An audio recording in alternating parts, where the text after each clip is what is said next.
বাংলাদেশের আগামী জাতীয় নির্বাচন অবাধ, সুষ্ঠু ও গ্রহণযোগ্য এবং অংশগ্রহণমূলক হবে প্রত্যাশা করে ঢাকায় নিযুক্ত জার্মান রাষ্ট্রদূত রুডিগার লোটস বলেন, 2026 সালে সবচেয়ে বড় গণতান্ত্রিক নির্বাচন হবে বাংলাদেশে। রাজধানীর জাতীয় প্রেস ক্লাবে কূটনীতি বিষয়ক সাংবাদিকদের সংগঠন ডিপ্লোম্যাটিক করেসপন্ডেন্টস অ্যাসোসিয়েশন বাংলাদেশ আয়োজিত ডিক্যাপ টকে জার্মান রাষ্ট্রদূত ডক্টর রুডিগার লোটস এমন কথা জানান।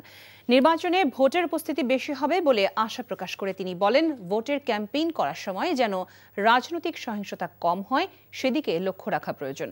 ক্ষমতার অপব্যবহার করায় শেখ হাসিনার উপযুক্ত বিচার হওয়া উচিত মন্তব্য করে জার্মান রাষ্ট্রদূত বলেন, তবে বিচার হিসেবে মৃত্যুদণ্ডকে সমর্থন করে না ইউরোপ। বাংলাদেশি শিক্ষার্থীদের ভিসা বাতিলের পেছনে প্রধান কারণ ভুয়া নথিপত্র বলেও তিনি জানান।